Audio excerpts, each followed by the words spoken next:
In this episode of Trekking Through Compliance, we take up the episode Day of the Dove. Compliance, the final frontier. Tom Fox is the voyager of Trekking Through Compliance. His mission? To explore the original series and seek out and share what it can teach you about compliance. Here's your host, Tom Fox.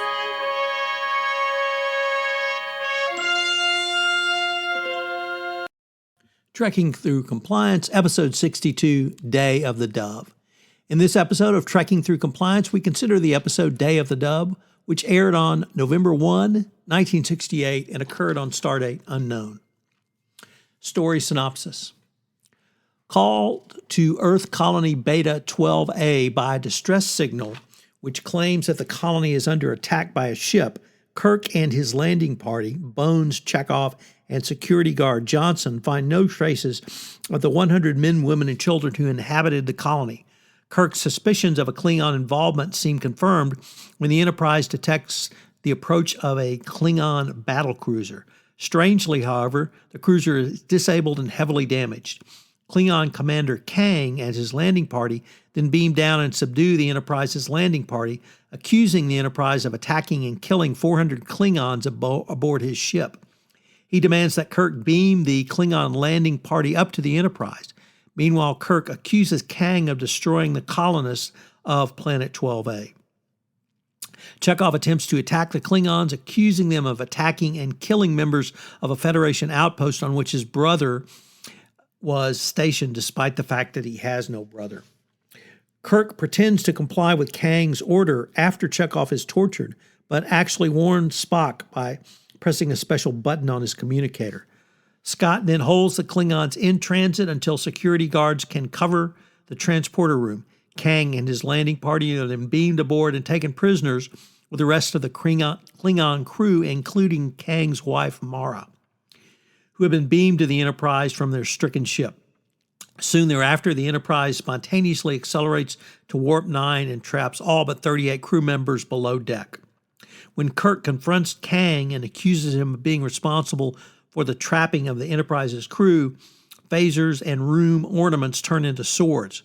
Thus armed, the Klingons escape and take control of engineering. Their attempt to cut off life support on the bridge is foiled, however, when normal functioning returns for no apparent reason. Meanwhile, Spock has ascertained that there is an unfamiliar alien life force aboard. After watching the crew of the Enterprise and the Klingons turn at each other's throats, seeing Chekhov seeking revenge for the death of his non-existent brother at the hands of the Klingons, as well as attempting to rape Kang's wife, and observing the fatal wounds, Johnson's heart wound, for instance, are mysteriously healing, Kirk realizes that an alien is influencing human and Klingon behavior, somehow deriving sustenance from the violent emotions they are experiencing. Kirk and Mara use intership beaming to pass through the Klingon defenses. With the help of Mara, he fights after fighting Kang in a sword battle, which ultimately involves all Klingon and Enterprise crew members. Kirk eventually convinces Kang to cease hostilities and participate in temporary gestures of goodwill. These drive the creature away, returning control of the Enterprise to Kirk. So this episode has an extraordinarily disturbing scene with Chekhov where he attempts to rape Mara, the wife of Klingon Commander Kang. This is the third of such scenes in Star Trek, the original series, and each one is incredibly disturbing. So I have to point that out. It's obviously not a fun fact, but it definitely shows the differences in times between the 60s, when I think you can or could have gotten away with this, and now. But it is, of course, television, so there's no overt sexuality. Nevertheless, the camera focused on Mara, and the terror in her eyes really spoke as well as any other scene I've seen to what she was going through. So, but the fun fact that I do have, this was a comment on missionlog.com by the USS Surefoot, who said, quote, you made an interesting and thought-provoking point in your podcast about this episode, where you question whether the bigoted, terrible behavior from the crew we know and love was the result of mind control from Sparky or whether it was dredged up from some deep within our civilized psyches. I'd like to think it was mind control, but I know that's just wishful thinking. Scratch the surface of even the 23rd century man and the savage will react. I think given today's political climate, you would have to say the same now.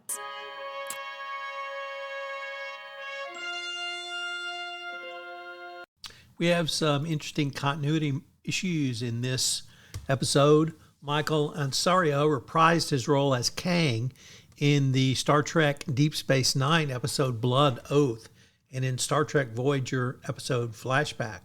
The episode marks the only appearance in the original series of female Klingons. Although intra-ship beaming is routine in later incarnations of Star Trek, often in the form of site-to-site transports, this is the first and only time it is done in the original series. This is the only time Sulu is seen in engineering or working in a Jeffries tube. This episode affords a third and final glimpse of a working communicator's central spinning disk, which was controlled by an inner stopwatch mechanism. Footage of the Klingon ship was reused from Elan of Troyes, which was recorded prior to this episode, but originally aired after this episode.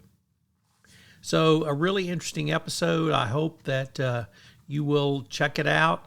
And it's good to see the start of a Federation Klingon, if not friendship, at least a rapprochement.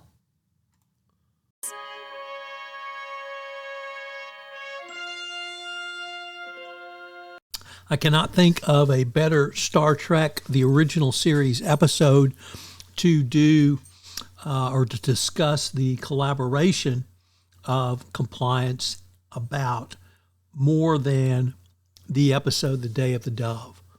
Implementing a culture of collaboration and compliance programs is essential for fostering an environment where compliance is seen as a shared responsibility literally across your organization.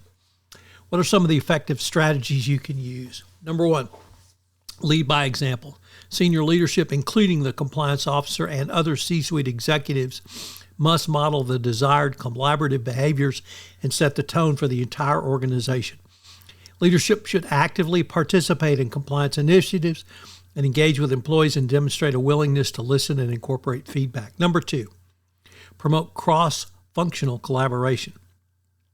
You should establish cross-functional compliance teams that bring together individuals from various departments, such as legal, finance, HR, and operations. Encourage these teams to work together collaboratively on compliance projects and share knowledge, develop holistic solutions that address your organization's unique needs. Number three, implement collaborative compliance processes. You should design compliance processes that require input and participation from multiple stakeholders, such as policy development, risk assessment, and compliance training. Encourage employees to contribute their expertise, raise concerns, and provide suggestions for implementing or improving compliance practices. Number four, foster transparent communication. Encourage open and transparent communication around compliance matters, ensuring that information is shared broadly across an organization. You should provide feedback, regular compliance updates, facilitate open discussions, create feedback channels for employees to voice their concerns, ideas, and questions. In other words, a culture of speak up. Number five, recognize and reward collaborative behaviors. Incorporate collaboration as a key performance indicator or KPI in employee evaluations and recognition programs. Celebrate, showcase examples of successful cross-functional collaboration in addressing compliance challenges. Number six, provide compliance training and education. Should offer training programs that emphasize the importance of collaboration, empowering employees to understand their roles and responsibilities in maintaining compliance. You should use interactive and engaging training models such as case studies, role-playing exercises, and group discussions to foster collaborative learning environments. Number seven, establish feedback loops and continuous improvement. You should regularly solicit feedback from employees on the effectiveness of the compliance program and the level of collaboration. You should use this feedback to continuously refine and improve the compliance program, addressing any gaps or areas for enhancement.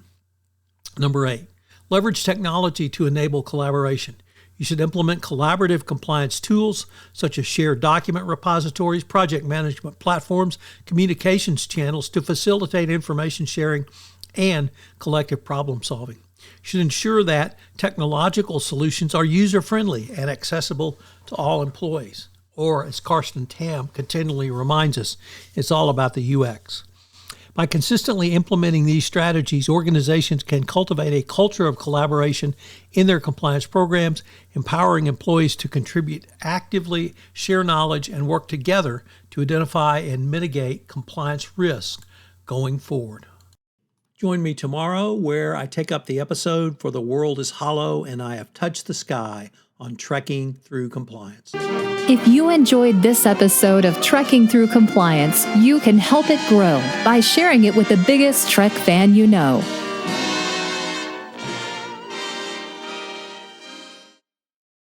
This podcast is a part of the C-Suite Radio Network. For more top business podcasts, visit c-suiteradio.com.